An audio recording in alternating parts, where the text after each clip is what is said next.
O governo trabalha para colocar a inflação dentro das metas previstas para este ano. E, nesse esforço, fala-se até em retirar da base de cálculo produtos que pesam no Índice Nacional de Preços ao Consumidor. O ministro da Fazenda, Guido Mantega, nega essa possibilidade. Feira vazia e muita reclamação. Nos últimos tempos agora está difícil. Tá tudo caro, não é só na feira, né?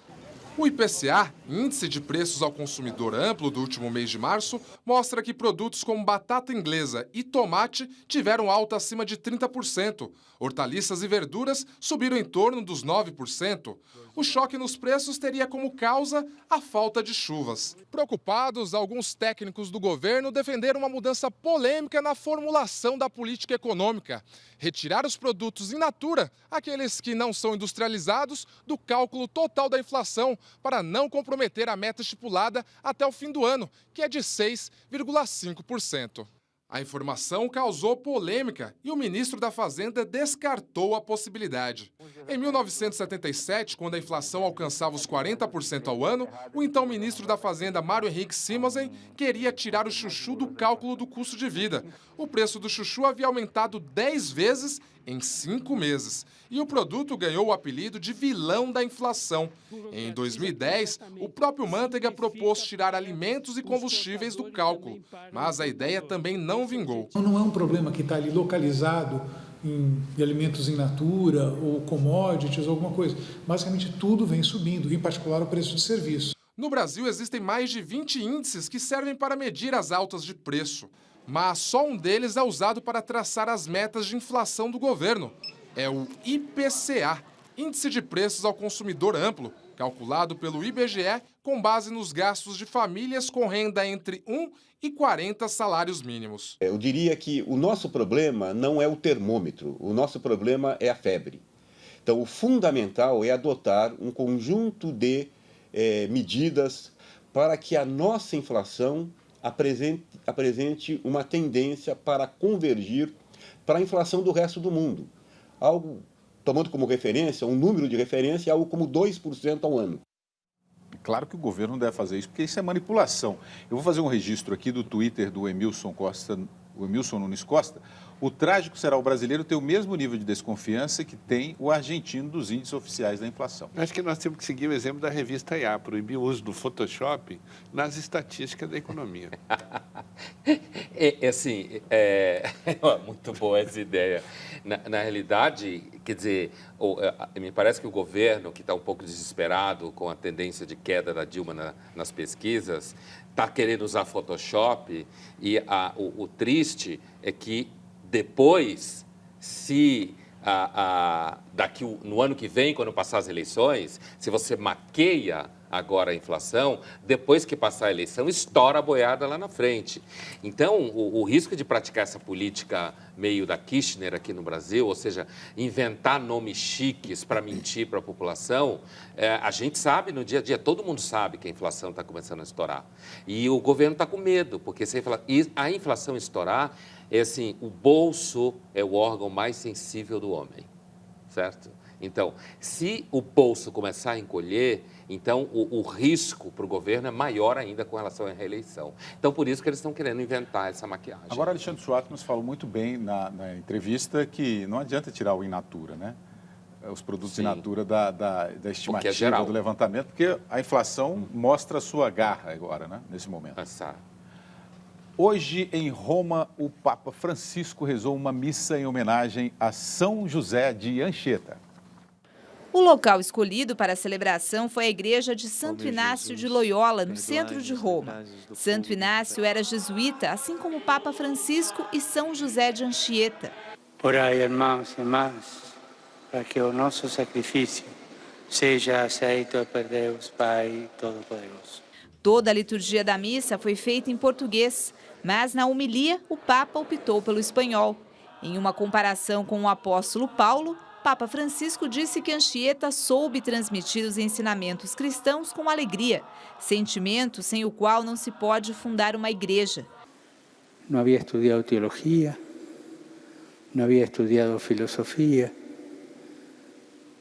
era chico, mas havia sentido a mirada de Jesucristo y se dejó alegrar y optó por la luz. O vice-presidente Michel Temer e o presidente do Senado, Renan Calheiros, acompanharam a cerimônia, que contou com a presença de outras autoridades brasileiras, civis e religiosas. Deus nos dê a graça de podermos fazer um pouco do que Anchieta fez no seu tempo, hoje nas condições mudadas do nosso Brasil. Uma delegação com cerca de 90 pessoas das Ilhas Canárias, onde José de Anchieta nasceu, também esteve presente na celebração. O decreto de canonização de José de Anchieta foi assinado pelo Papa Francisco no último dia 3 de abril. Ele se tornou santo mesmo sem ter milagres comprovados. O padre jesuíta veio para o Brasil em 1553. No país, onde passou a maior parte da vida, atuou como missionário na catequização dos índios e foi um dos fundadores da cidade de São Paulo. Agora, fiéis e peregrinos aguardam pelas cerimônias de canonização dos papas João Paulo II e João XXIII, que serão realizadas no próximo domingo no Vaticano. Pondé? Eu já tive a oportunidade de tocar nesse assunto antes aqui. Eu acho importante pontuar que a canonização do Padre Anchieta tem um significado muito grande para os católicos no Brasil, né? O Brasil é um país muito importante para a Igreja Católica, a América Latina inteira, mas o Brasil especificamente é muito importante no mercado cada vez mais competitivo, que é o mercado religioso da América Latina. Eu estou falando só do mercado cristão, certo? Das opções dentro do mercado cristão. Os evangélicos são muito competitivos, então canonizar o Padre Anchieta é um olhar sobre a Igreja Católica brasileira que os brasileiros veem com bons olhos. Além do fato de que um santo é uma figura histórica, cultural. Quer dizer, o Padre Anchieta, com todos os problemas que pode se levantar a partir de um revisionismo histórico, o Padre Anchieta é uma figura civilizadora na história do Brasil. E o Brasil precisa construir uma imagem de figuras civilizadoras para constituir a sua própria identidade. Então, acho um ganho muito grande. Israel suspendeu as negociações de paz com os palestinos um dia depois dos grupos Hamas e Fatah anunciarem reconciliação e a criação de um único governo.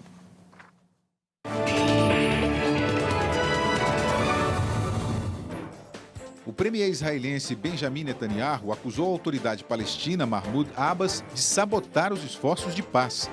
Ele lembrou que o movimento Hamas é considerado um grupo terrorista responsável por vários ataques. Com o anúncio da reconciliação entre os palestinos, o governo de Jerusalém suspendeu as discussões para um futuro processo de paz na região.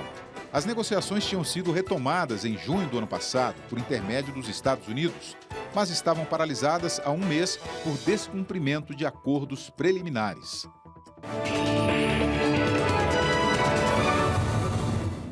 Modelos e artistas posaram para uma campanha pelo fim da violência no Sudão do Sul, que começou há 4 meses.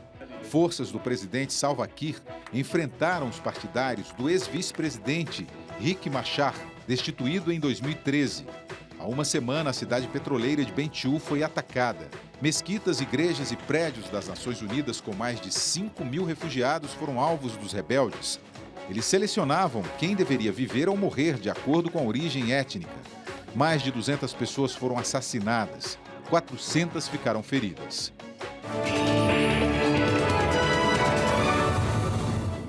181 corpos já foram resgatados do navio que afundou há 6 dias na costa sudeste da Coreia do Sul. Hoje, equipes de resgate encontraram um grupo de estudantes com as boias salva-vidas amarradas umas às outras. 121 pessoas ainda estão desaparecidas. Um memorial com fotos e flores foi montado em homenagem aos mortos, a maioria estudantes.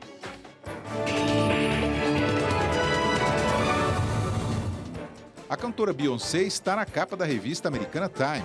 Ela está na lista das 100 pessoas mais influentes do mundo. A edição de 2014 trouxe como destaque da América Latina os presidentes da Venezuela, Nicolás Maduro, do Chile, Michelle Bachelet, e do Uruguai, José Mujica. Nenhum brasileiro foi citado. Em 2013, o presidente do Supremo Tribunal Federal, Joaquim Barbosa, e o chefe, Alex Atala, apareciam na relação. Em 2012, os citados foram a presidente Dilma Rousseff e o empresário Eike Batista.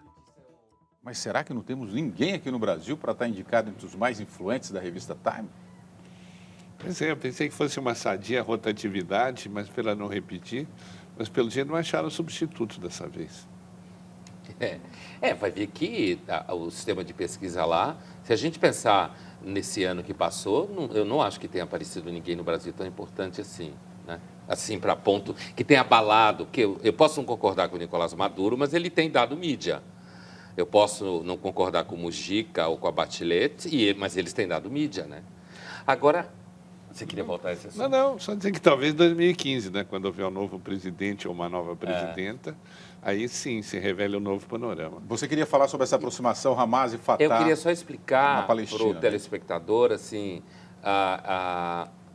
por que Israel se afasta das negociações quando Hamas e Fatah, né, ou a autoridade palestina, voltam a conversar. Porque Israel se retirou da faixa de Gaza e deixou a faixa de Gaza sob total domínio dos palestinos, e o Hamas acabou se tornando, digamos assim, a autoridade lá na faixa de Gaza, e o Fatah ficou com a Cisjordânia, né? Mas Israel se retirou completamente da faixa de Gaza. E isso não ajudou a pacificação da faixa de Gaza com relação a Israel, porque o Hamas não reconhece o Estado de Israel.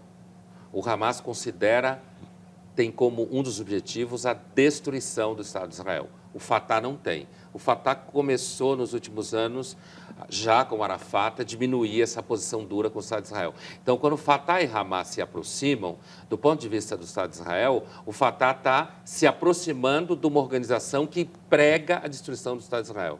É sempre importante lembrar que a maior parte dos países, esmagadora dos países árabes, não reconhece o Estado de Israel. Eu diria que a questão não é tão simples. Uma crítica que eu tenho ouvido às vezes, William, que diz que nós comentaristas aqui falamos de tudo, né? Eu tenho alguns assuntos que eu reconheço que eu não sou conhecedor profundo. Um deles, conflito árabe-israel, futebol é outro deles, mas, por acaso, eu li agora a edição vespertina do New York Times, que levanta uma discussão muito interessante. Eles põem 4 artigos de 4 comentaristas perguntando se essa união da Fatah com o Hamas vai ajudar ou prejudicar a questão da paz no Oriente Médio. E 2 opiniões, em geral, pró-Israel, dizem que vai prejudicar, e as 2 mais pró-palestinas dizem que vai ajudar. Por quê? Porque há uma abertura do grupo que controla a faixa de Gaza, dizendo o seguinte, que independente da ideologia deles, a partir do momento que houver um governo de união nacional, que eles vão reconhecer como país o Estado de Israel e vão querer fazer negociações de paz. Então, eu acho que há esse conflito, há muita coisa da estratégia, da cenografia do conflito, mas é um fato que, por um lado, pode ser auspicioso, quer dizer, pode estar abrindo uma brecha, inclusive que desloca o conflito, o controle do conflito dessa visão Israel-Estados Unidos pressionando pela negociação de paz e introduz um dado novo. Não, assim, é claro que, nesse caso do Oriente Médio, que é um tema que eu acompanho há alguns anos, né? Eu conheço um pouco o Oriente Médio, inclusive o problema israelo-palestino, por inclusive ter vivido lá, e a sensação do ponto de vista do Estado de Israel é que, apesar do Hamas falar esse tipo de coisa, uma coisa que você fala muito importante é a cenografia. Aquele universo ali é dominado por uma cenografia. Tanto, e no caso dos palestinos, os palestinos têm conseguido maior sucesso na cenografia.